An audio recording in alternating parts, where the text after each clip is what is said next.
Okay, y'all, I'm hungry, so pop some moco sheepo. I'm hungry. We need to eat.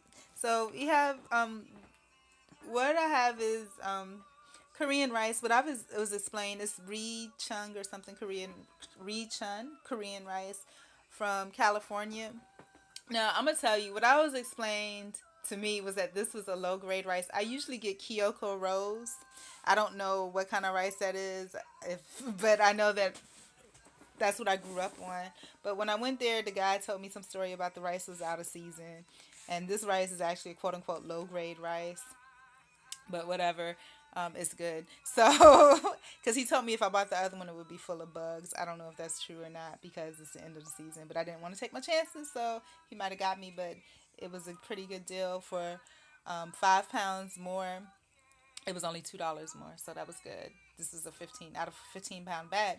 So what I have is, I can't see what y'all see, but Korean rice, and this is a little rice thing from my rice cooker, chopsticks, sriracha sauce. You know what's so funny? We used to eat something similar to that when I was little, but we didn't call it sriracha sauce. I had no idea what sriracha sauce was. It looks kind of similar, but it's not the same though. Um, It's a little more sweeter. And because I have like a big economy size thing of soy sauce, I put it into a smaller container. Same thing for my sesame seed oil. And then like to use like black peppercorn that you can crush because the flavor is so much more fragrant. Then I have some homemade kimchi that I made.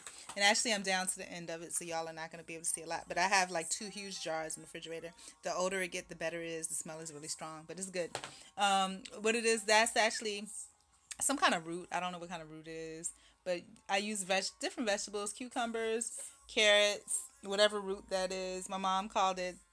I think it's not the real name of it. I think she was trying to say she didn't know what to call it, so somebody else told her in English it was called probably turnip green, so she calls it tana green. I don't think that's what it is either, but that's what she called it. But it's like a radish. Um, then also and it's just me, so I eat the way that I want to. This is my mom again says the spinach leaves, but I don't really think it's spinach leaves because spinach leaves don't look like that. But I've seen berea leaves look the same, but she calls it spinach leaf kimchi, but it's a leaf, and it actually looks like a leaf when you pull it out. And then some pieces of ribs that I had that I just threw it back in there. So I'm about to eat because I'm hungry. Oh, let me show y'all how I put it together.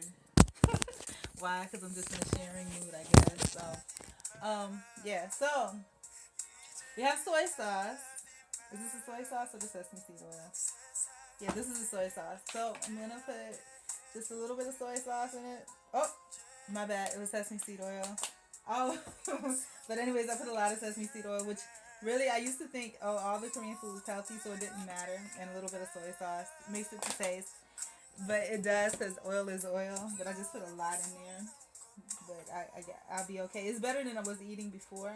What I've been eating is like bacon jerky and Slim Jims and trail mix and tortilla, just all kinds of bad stuff. So if this is as bad as it gets, I'm okay. Growing up, my mom used to always had a pot of rice, and I think that's true for any Korean household. But there's always like a pot of rice on the stove, no matter what. You came home from school, there was a pot of rice. Always, there's always rice. Always, if there's nothing else, there's rice, and I can deal with that. It's pretty good. Um, and as y'all see, I have things rigged up because my living situation is a little different. But even if it wasn't, I'm practical like that anyway. So that's just how I am. This is Kim. Um, I use it to make kimbap, which some people would refer to as sushi. Normally I would roast this. I don't have a roaster, but I could do it in my rice cooker. What I do is put some sesame seed oil in the bottom. This is a rice cooker steamer, saute it, all that. And I put it in there on saute, sprinkle some Korean salt on it, and then flip it over and do the same. And it makes it nice and crispy. But I'm not doing all that today. Today we're just having kimbap the way it is. So um, I like to usually like put it into smaller pieces. I shouldn't do this, but I'm about to use the scissors and cut this. I can just use one sheet. It's okay. So I think I have a whole bunch that are already pre-cut. I probably should be using that batch. I'll use it after I eat this one because I'm hungry right now and I don't have time to be digging for Kim. I have like maybe 5 or 6 different varieties. They're all the same, but I wanted to see if one tasted better than the other. And they do have a little bit of a different flavor to some of them, even though it's all Kim. But I guess it's in the way that it's prepared. So I'm gonna cut this. I remember when I was like 15, I was sitting at a bus stop eating one of these, and one girl was like, you know, and I explained to her what it was, and I asked if she wanted to try. She's like, you know, I didn't know that was food. I thought you were eating black paper at first. I thought something was wrong. And I was like, no. So there's always a reason that people do what they do, you know. So you put, it's almost like, to me, when I think about it, like each culture has like a sandwich. You know, tacos are the Mexican sandwich. Kimbabs, I guess, are like the Korean sandwich. So you could put the kimchi in it if you want to cut little pieces and put it in there. I'm not. I'm just gonna roll it up like the bad things that people roll up that I never had. But cook a butter,